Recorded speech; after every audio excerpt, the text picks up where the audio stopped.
It took my husband and I a couple of years, maybe 2 or 3 years, before we really jumped into fostering. And one of the questions is, how do you know when you're ready to start fostering?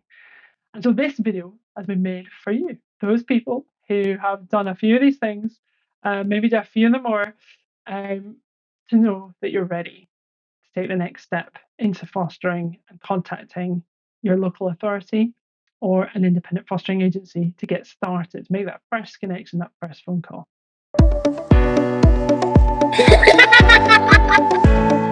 My name is Elspeth and I am a foster carer, and my passion is to encourage Christians in particular, but everyone in general, to think about becoming a foster carer.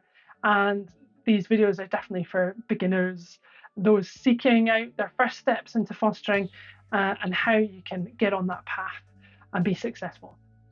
So, number one, you know you're ready to foster when you have told your friends and family. Now, unfortunately, you would think everyone's going to be really excited about this fantastic, honourable endeavour that you're about to take on. But the reality is there will be some, maybe quite a few, who are not so excited about your pathway to going on to fostering, because it will bring about a lot of fears for a lot of different reasons. And those need to be explored with and chatted with.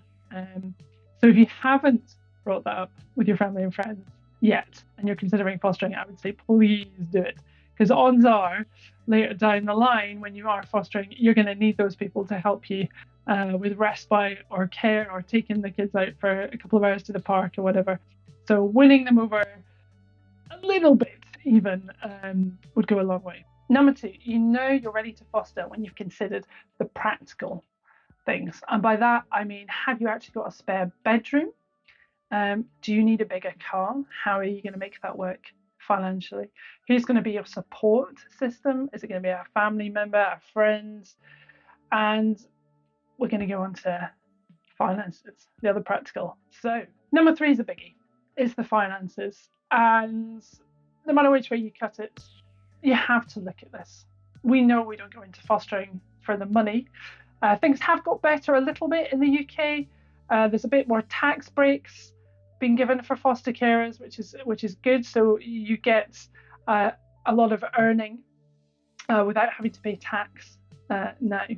But that bulk of money is for the foster carer and for the foster child to help look after them, but you manage it. You've got to work out whether it's financially feasible for you. Are you going to have to work a separate job, part-time maybe alongside fostering, or can you do all fostering, but you're going to have maybe 3 children and work for that rather than one to make it financially viable? These are really important sums that you have to do. And so don't be shy. And if you've identified a local authority or an independent fostering agency that you think you'd like to work with, ask them for the details about how much foster carers are paid. This is a tiered structure depending on what your experience is and what the child is like. But they should be able to give you some basic ideas about how much pay you would be given so you can work out whether you can do it. So well done if you stuck around this far. This is obviously indicating that you are really wanting to become a foster carer, so well done. These last two are actually really important and I find the most helpful. So number 4, you know you're ready to be a foster carer when you have spoken to as many foster carers and actually adoptive parents as you can about what it's like to looked after children, because this will be a treasure trove of information, of experiences and learning that you can get before you jump into the world of fostering, and also make connections. Now, we actually only knew maybe one adoptive family. I wasn't very close to any other foster families. So I had to poke around a bit and ask my friends, connections, to find out who was local to me, who I could go and meet and talk to. There's a lot of online forums for Christians. There's a Home for Good, which is an organisation that tries works with agencies to get Christian families to adopt, and they support foster carers as well.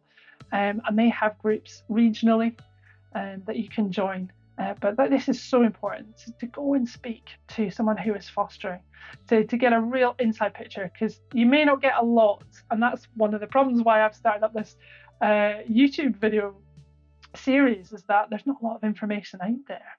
Not many people are willing to talk about the highs, but there's also some lows that you need to work through, but they are rewarding. And well done, you've made it to number 5. I think probably the most important. And this is, when you're ready to foster or adopt in some cases, when God has been telling you this through all sorts of mediums.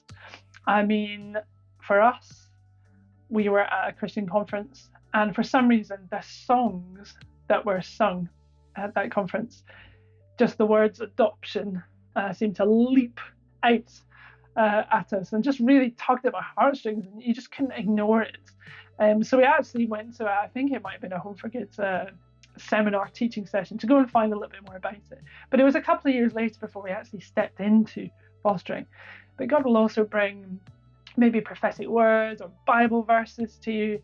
I mean, there's so much in the Bible. It is totally on God's heart to look after the fatherless children. And the context of the fatherless, yatom, the Hebrew word, is those who don't have protection, those children. So we are providing protection, whether for short term or long term, or adoption.